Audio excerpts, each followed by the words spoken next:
want to just introduce yourself and your brand and maybe talk a little bit about the work that you're doing right now, especially with, of course, henna?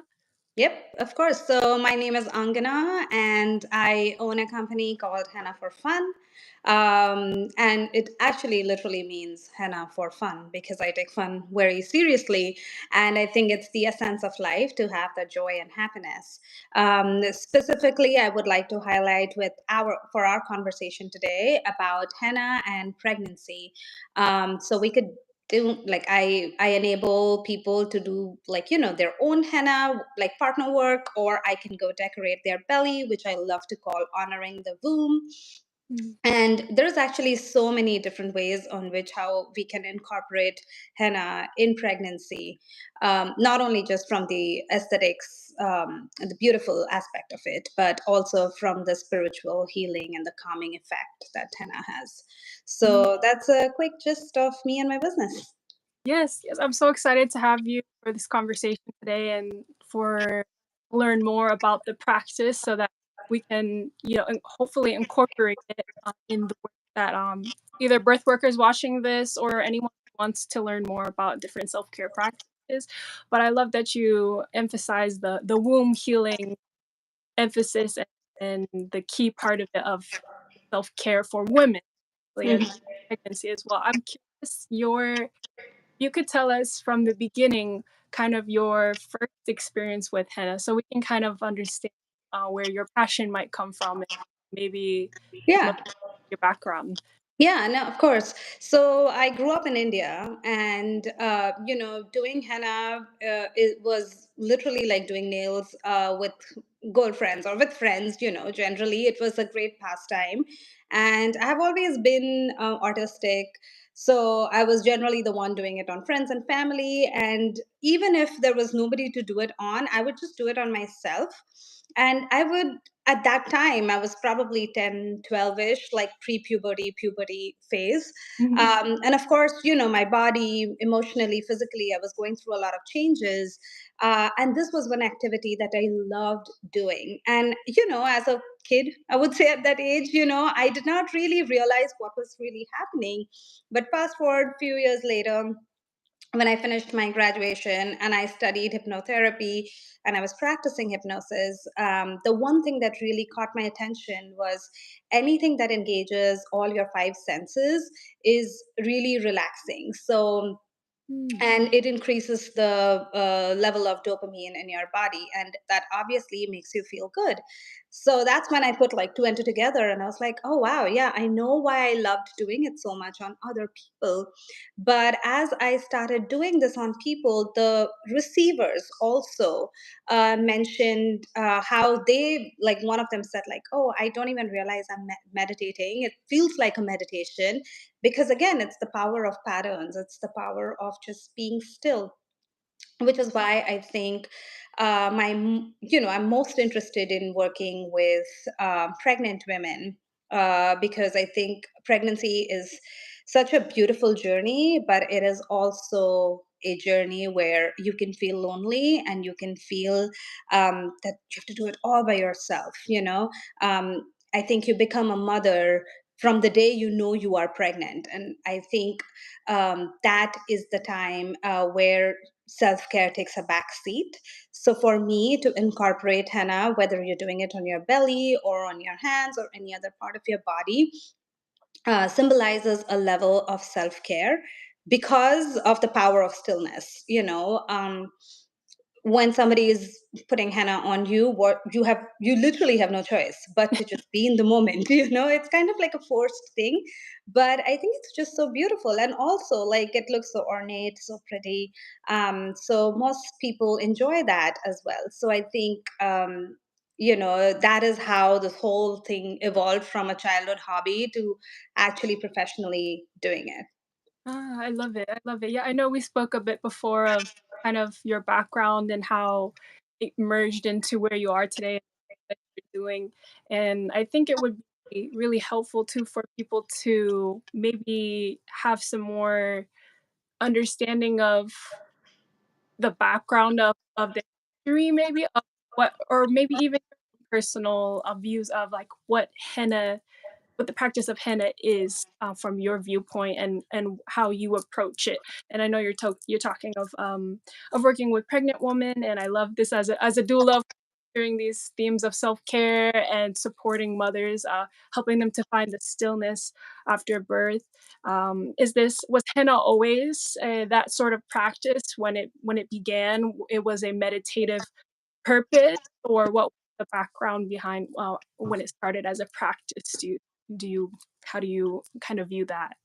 Yeah, so I think it's a really interesting question because, and I have like historical evidence to back what I'm saying, plus also my points of view. So it's kind of like a mesh of everything that I've researched and learned over a period of time.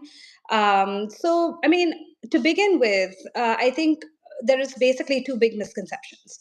Okay. One is that it's a cultural thing, like it's only like, people from South Asia, Middle Eastern countries, or maybe people look at it as a religious thing. So to begin with, it's none of that. So the oldest evidence of a henna has been found about 3,000 BC ago. So that's like really, really a very long time.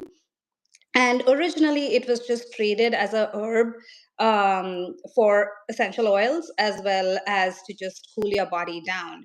Now, as humans, we are creative beings, and when we started noticing that this leaves traces on your body, um, obviously we ventured there and started doing it as a form of body art, which also makes me want to believe that this is probably the longest standing form of body art.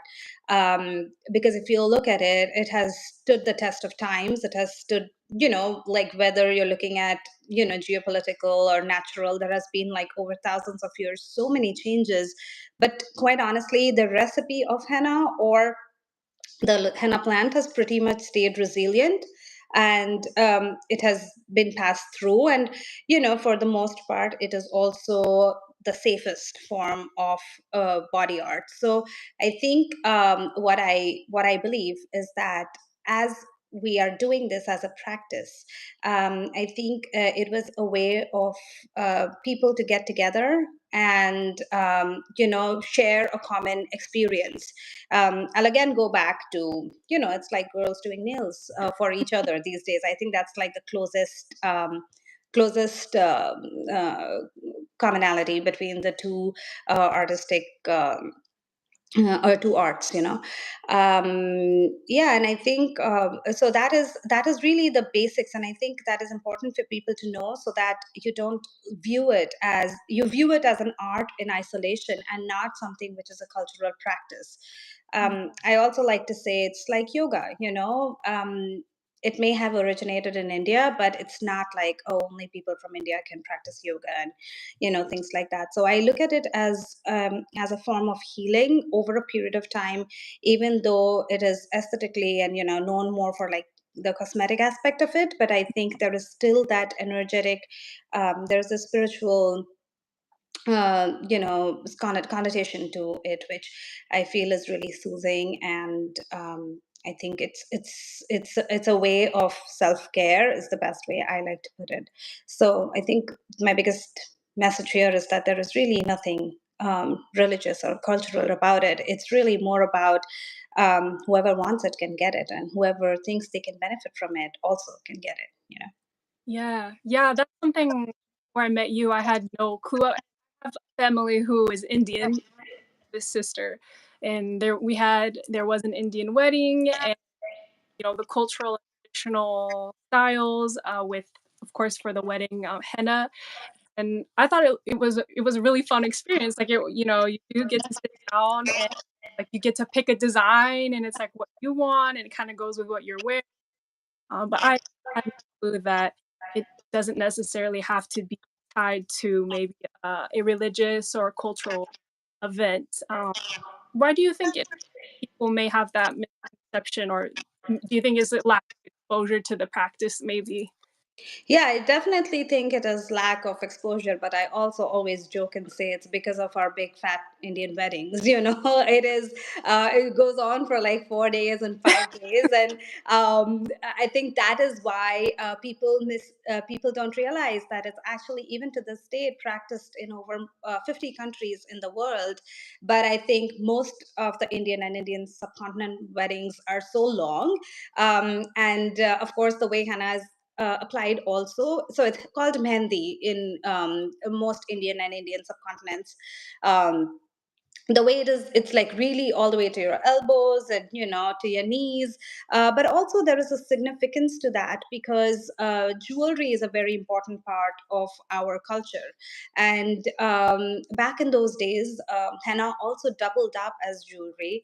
Henna is also like a symbolic representation of a message. So there are a few things. For example, the little beads, the dots are kind of like a symbol for like uh, diamonds and pearls and all abundance and jewelry. you Mm. know um, Flowers, for example, are a sign of new beginning, growth. So generally a bride would have all of those patterns in the design, which also signifies like new beginnings and things like that. I think because also we have like every single day there's a ceremony of something. So there's a day for certain Hindu communities, there's a day that's dedicated to just henna. Mm. But again, it also talks about, it's very, if you look at it very from the psychological aspect, it is the time when the girl is also doing some sort of self-care.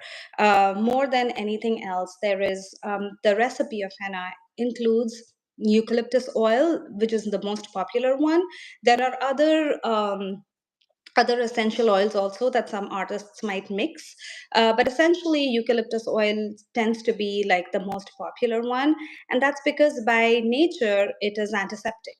So if you look at a practice that is like so old, you this is of course way before vaccines and things like that, you would resort to nature to and that's why the designs are so long, so that way you're meeting so many people, you're interacting with so many people, you have that antiseptic agent with you. Plus, it cools you down. So, as you can imagine, a wedding can be stressful. So, it doesn't just physically cool you down, but it also like mentally and emotionally cools you down. So, I think because of that reason, it's really associated a lot to the Indian or the South Asian culture. But I see. there that's really the real big reason. But interestingly, there are countries in North Africa that still do it, Middle Eastern countries that still do it. So there is the practices still sort of present, but not as ingrained as it is in specifically the Hindu and Islamic cultures. I see, I see. I had no idea that it could be mixed with different essential oils. So is it pronounced Mehndi? Like the other name for it? So Mehndi, Meh. yes, yeah, Okay. That yeah. it's the plant itself, the mixture alone? Yeah, so the plant, the botanical name of the plant is Leucaena enormis. And this is a plant which sort of like grows on the wild, it's like berries, Okay, Interestingly, even if you don't water this plant and let it just be, it just needs the tropical environment to grow, and that's about it. There is no need for it to even be organic or whatever, although I use it, but that's just because we are using it in today's world. But it's a plant that pretty much grows naturally, and it's a wild plant, so it grows in abundance. Now, you crush the leaves, you dry the leaves, then you crush the leaves, and then the essential oils are essentially binding agents and also for fragrance. Like henna has its own fragrance, but also like it's kind of like adding a little bit more fragrance and then other medicinal properties as well. So I see. if you want to just look at it only from the medicinal property aspect, we're trying to put the best of the ingredients in it because it's going on your body. And outside of, the psychological calmness and, stress relief aspect of it, it's also acting as an antiseptic and an agent to basically keep your body clean. Ah, okay. This is fascinating that it has so many healing properties Yeah.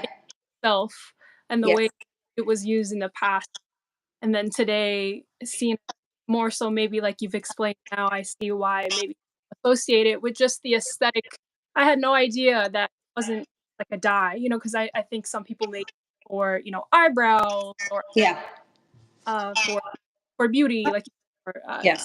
also like doing your nails or having doing something with your hair. So I love that it has medicinal and physical and maybe even for some it sounds like spiritual benefits for them to have if they are able to receive henna. And I'm curious, with all those beautiful, how do you take it into your practice, working especially with women or with pregnant people? Do you kind of make your own mixtures? Do you ask people what they may want specifically in the session, or how do you kind of approach your working with your clients or with people? Yeah, and I'm glad you asked that because number one, yes, I make my own.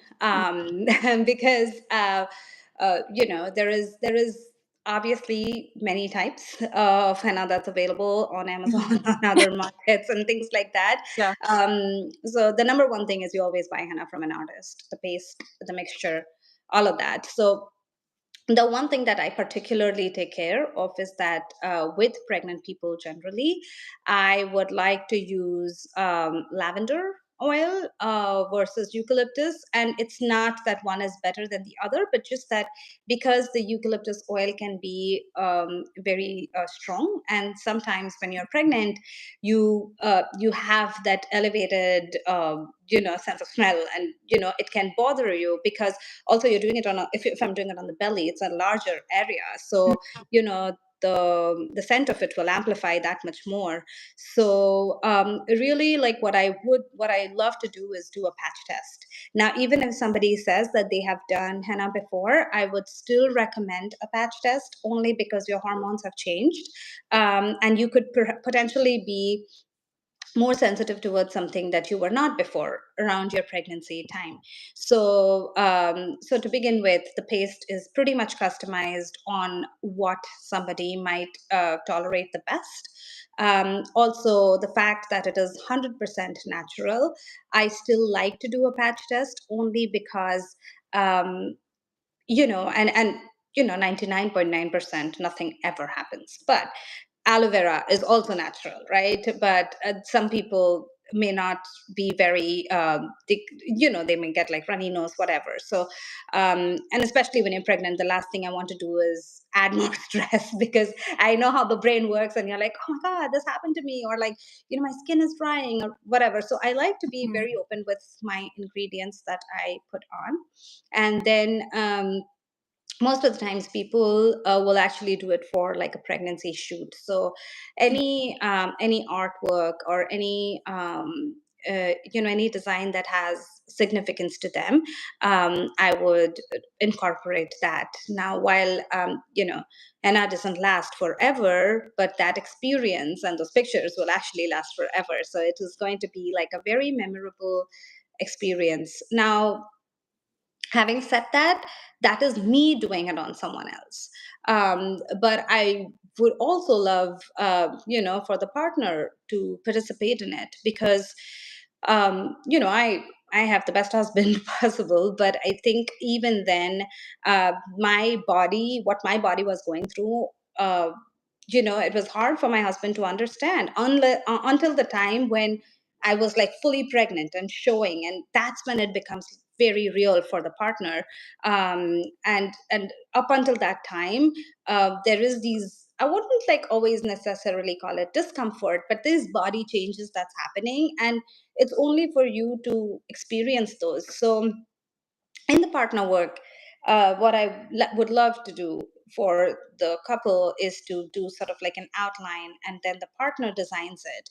And that's when they're truly there, because now you realize that how many times your partner actually is getting up, or how the baby is moving, because we also do it after like 35, 36 weeks, so that you have like a nice big canvas by then. So it's that kind of intimacy, and again, it is time consuming, so you're really in the moment, and you're really actually appreciative. I mean, I'm not saying they wouldn't appreciate, but you're like really there, and you're like, oh wow, like so many times the baby has kicked, or like this is a real thing. I think it just becomes a lot more real, and I think it's great for bonding with the baby as well, because again, babies in the womb can also feel everything outside. So while when they come out, they may not remember or not know exactly what happened, but it's those emotions which are really great for the entire family. Mm, So yeah, those are the few ways in which we can I can incorporate a baby shower, or just like a date night, or yeah, I love that. I love the idea of you kind of give them the outline, and when it comes to the partner doing the art, do they would they look at maybe would they kind of freehand it, or is it really anything that, they base off a design maybe, or what? Yeah. So I mean, I would pretty much try to complete the design as much as possible, so that they're realistically just tracing, but I even tracing is going to take a lot of time, because Yeah. having said all these great things about henna, it is also a very unforgiving form of art, because once it's on your skin, it's on your skin, and then you just wing it, in case I it doesn't go the way it's planned. So it is not the easiest form of art, but definitely having an outline, and of course having me next to you. The whole goal is for them to be as much as they can in the moment. Mhm. So obviously, I'll never let a design go haywire, but I'll but for the most part, I think it's the experience that really counts. By the end of it, it's really the experience and less about the art. um, Also, if you have a decent enough outline, you're most likely to get a good enough design as well. I see, I see. Yeah, that makes sense. So how long would this process of, for example, for belly art, with a partner, or just in general to cover the canvas of the belly, how long would that take to complete a design, and then how long would that design stay on the skin? Yeah, so it really depends on on the person, first of all, how long they can sit. If everything is going well, then at a minimum of 45 minutes, and then about, I would say, an hour and a half is a good estimate to have, because you also you want to go to the bathroom a couple times, or you want to just change your position, and I think that's also the part of the whole experience. So which is why we want to go with a design that we can finish in about an hour and a half. Because the other thing is also, when you're asking about the stain, it really depends on two big factors. One is how thick your skin is, so you literally have to be thick skinned for a dark stain. So when you're pregnant, your skin thins out, so which means that you have to leave the paste for that much longer, versus what you would have done on any other body part to get the dark stain. So essentially, you put the design on, you want to wait for it to dry, and then you can cover it with like a tape, or if nothing, just with tissues, so that you can move around.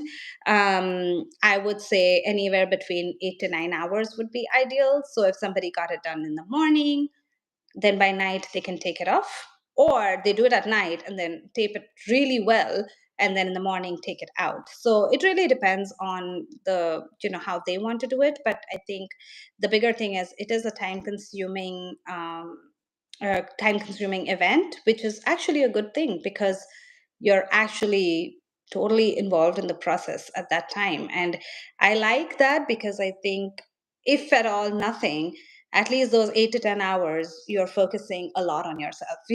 So I think I like that it is time consuming. And then again, Outside of the thickness of your skin, henna also reacts to the keratin of your skin. So that is why everybody will have like a different tone, different stain.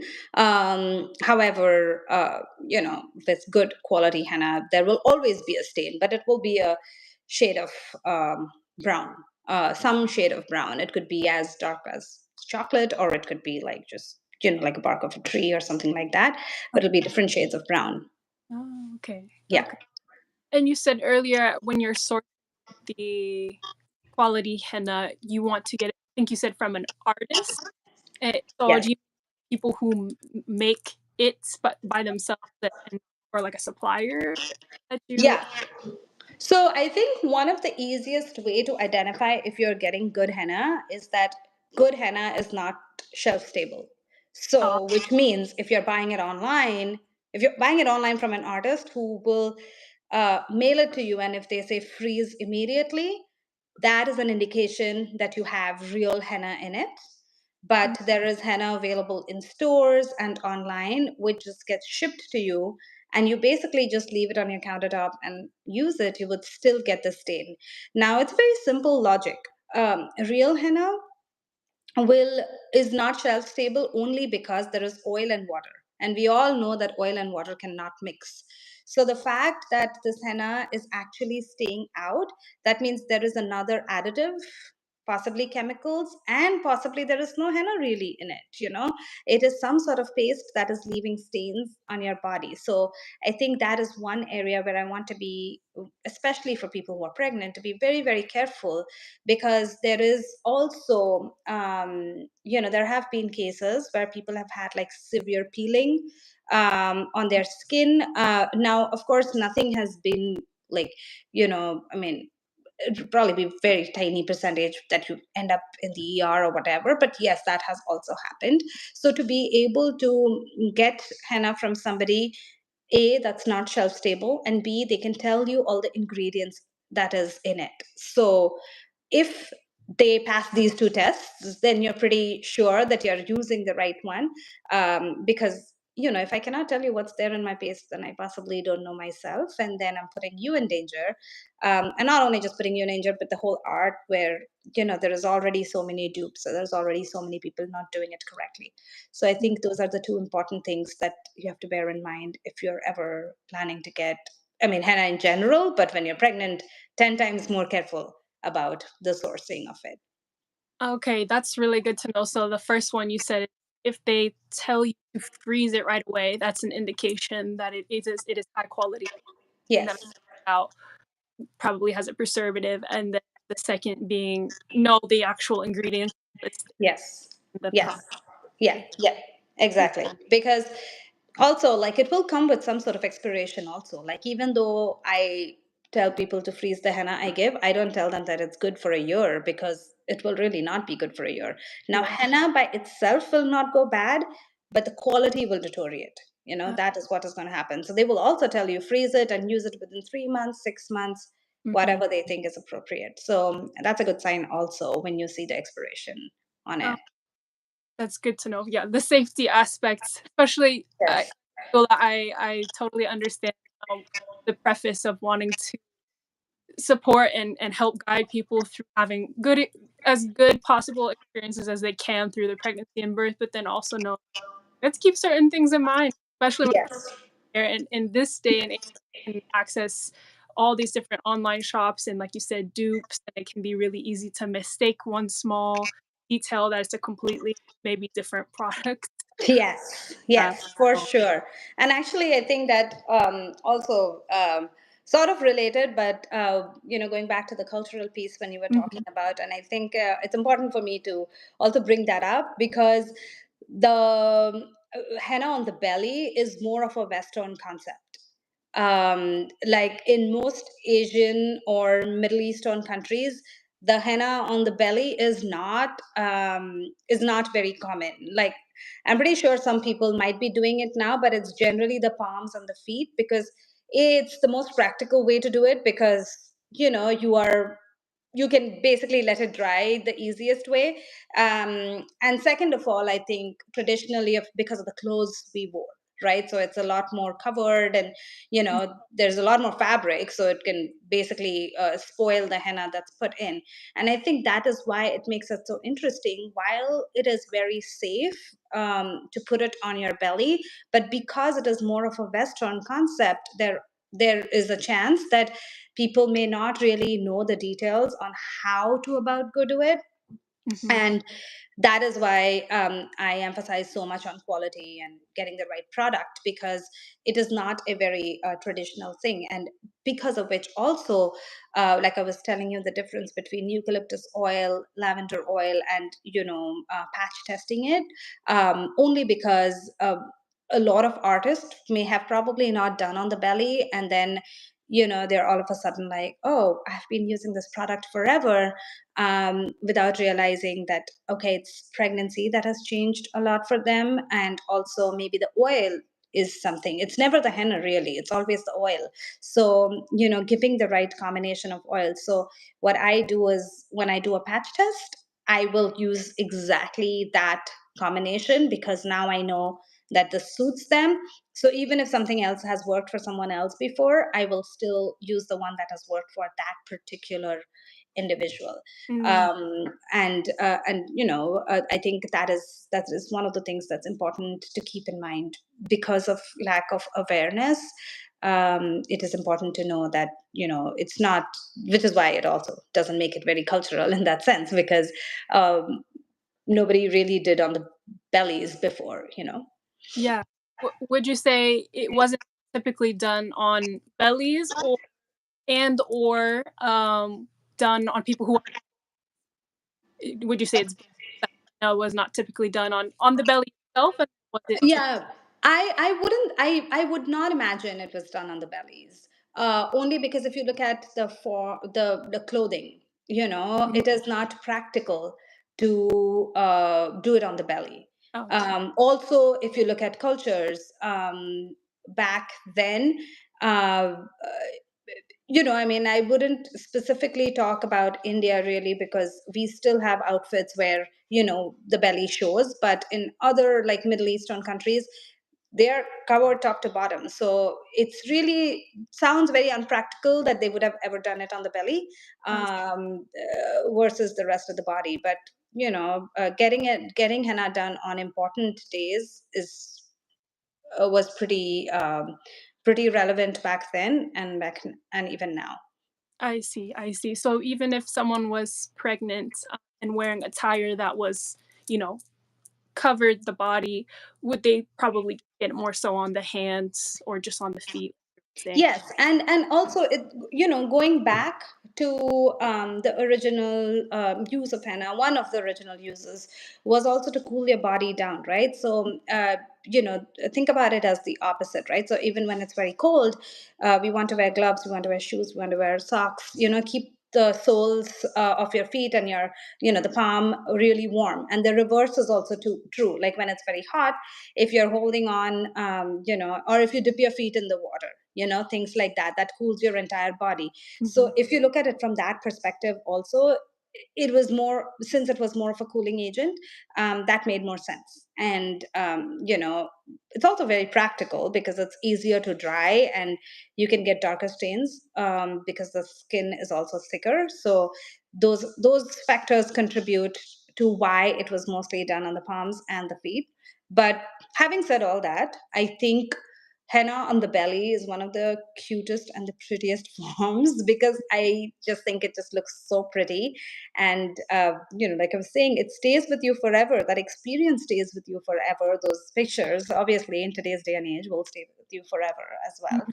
So I think it is a very holistic experience. So which is why going from what it originally was and not losing the essence really, but adapting to today's days and need, I think that is also important. I'm a purist in many ways, but like for example, I will never allow people to put, like I will never encourage rather people to put henna on their face, because I think a lot of girls will ask me, oh, can I do freckles? And while yes, you can, and it will actually look like real freckles, but the skin on your face is very different than the rest of your body. But and that is just my opinion, there is nothing wrong or right. It's simply what I think about it, right? So but again, it's my opinion that when you're pregnant and you're decorating your belly, I think it is probably the cutest thing. It just looks, just not only just looks gorgeous, but I think the whole experience, and every expecting mother has is just happy at the end of it. Mhm. So I think that is just such a holistic experience.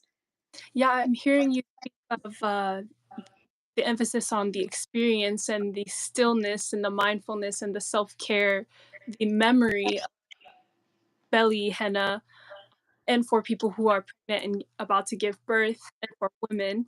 And you mentioned also that you have experience studying with psychotherapy. So I would love to hear more of how you treat a womb, why you kind of approach it from that holistic sense.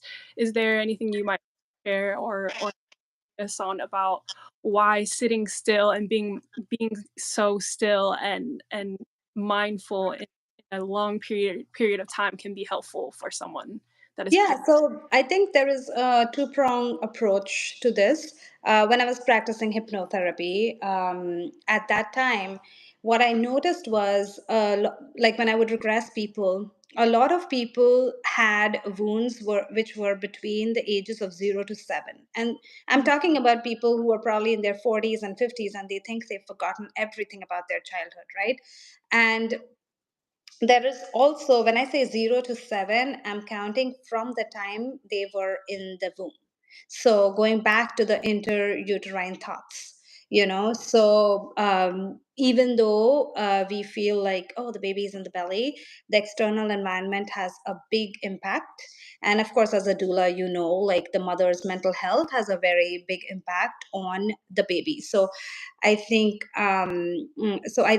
that is one of the primary driving force for me to do something with the belly or just pregnant people, because I know that it is just it is an experience that sort of like forces you to be in the moment, and there is an exceptional power of being in the moment, also because you need to slow down, and sometimes you need an external agent that can help you do that.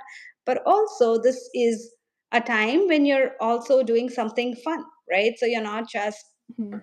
you're not just sitting there and, like when somebody forces you, and I know this because there's times when people are like, even if you cannot meditate, just start with 2 minutes a day. And I know even those 2 minutes are hard for some people, like they cannot do it.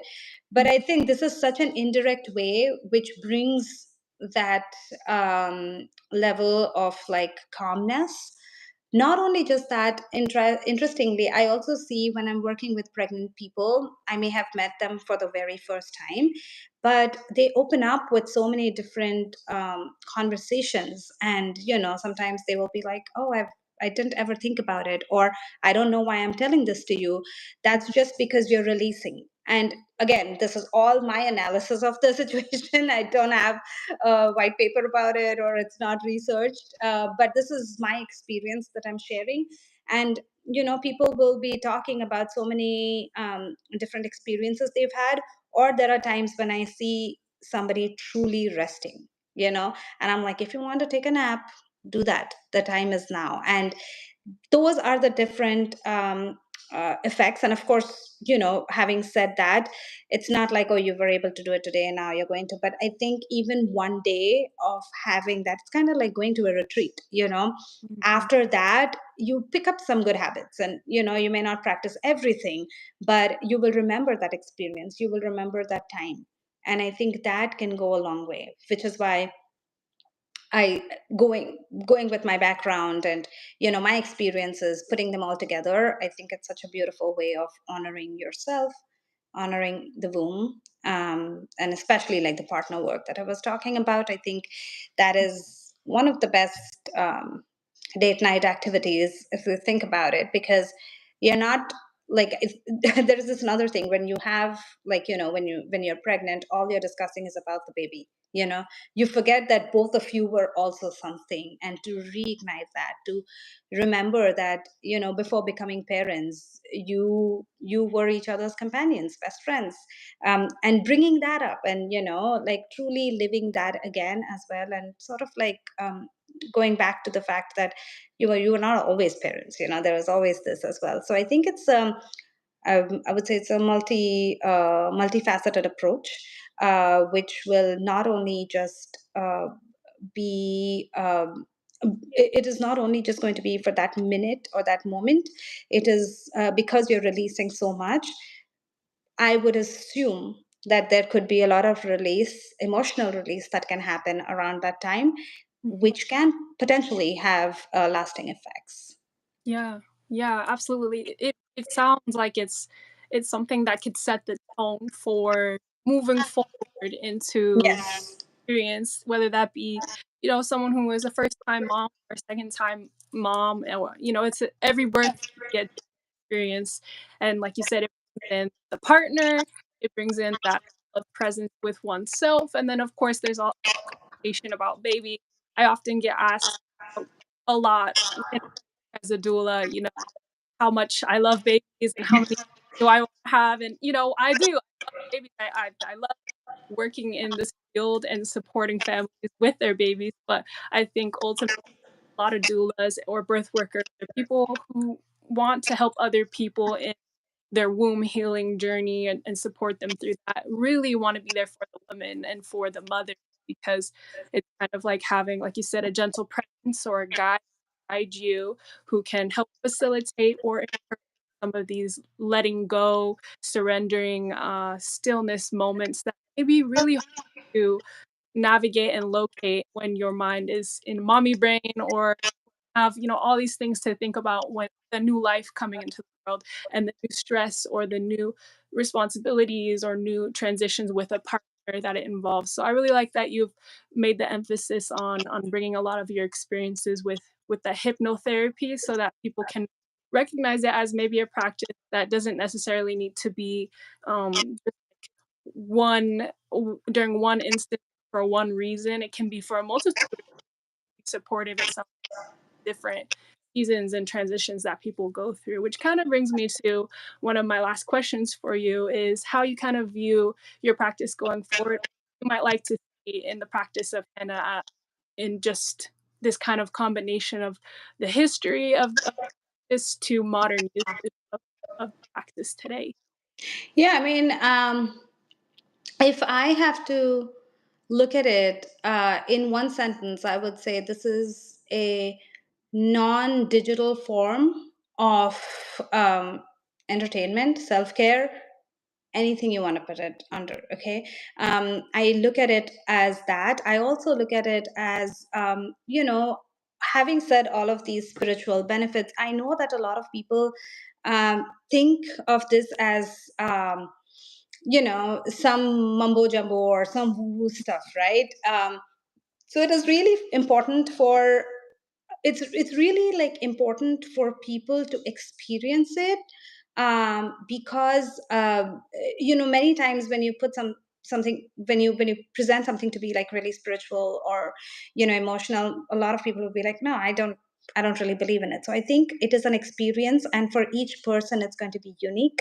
And I also feel like you're going to be pregnant only a few times in your life. For a lot of people, like including me, it was only once, and you want to make the most and most memorable experience, and not only just for you, like I was saying, even for your baby to feel happy that's growing inside you. It's just so important to realize that you are still very important. And I think my biggest message is that even though you become a mother from the day you find out you're a mother, but you are that individual, and taking care of yourself is very important. So having that day, like I said, it goes on for maybe an hour and a half, max 2 hours, but having a day dedicated for yourself is extremely important, and this is a very good means to achieve that. So that is pretty much in a nutshell. I love it. How often do you think it could be helpful for someone to get henna done on them, or to even to do it on Yeah, other I mean, I feel like if you're doing it, I feel like if you're doing it on your palms or, on your feet, like I think the belly is the trickier one, right? people? Because there is a lot more going on, in terms of like being still and whatnot. But I think it's like your nails. You can get henna Mhm, done like as soon as it fades away, you can get another one, and then mhm. you can. I think my other big goal is for to enable you to do it. So you just buy the henna cone and then just basically do that art on yourself. Like you might not even need me, and I want to take you to the point where accidentally you found a hobby that keeps you busy and keeps you in that meditative state, the flow state, so to say. So if that happens, that's like a bonus. And so to answer your question, you can do it as soon as as much as or as long as you like it to do. Okay, yeah, that makes total sense, and I love how you're speaking about it so in accessible way. So I really appreciate you for taking the time to educate me and anyone watching this practice. And I encourage people to seek your services, of course, and to see you for Henna for Fun, and then also maybe even to pick up some and practice. I mean, I definitely feel inspired now and would like to Yeah, pick I some. mean, to be really honest, as a doula, if all the doulas learned it, I think that would be such an amazing way to just give that additional service to your client. And I don't like to use the word client because I think the way a doula cares, they're more like a family member, So to the person you're caring for, I think it's such a great addition. So yeah, Mhm. I would love for that to happen someday. Yeah, absolutely. Well, thank you so much again. I really appreciate you coming on and sharing this practice, and I really love the work that you're doing. I'm excited to see what else is in store for your brand and your business also with the practice. Awesome. Thank you so much. Have a Yeah, good day. yeah, you too. Take care. Bye bye. Bye.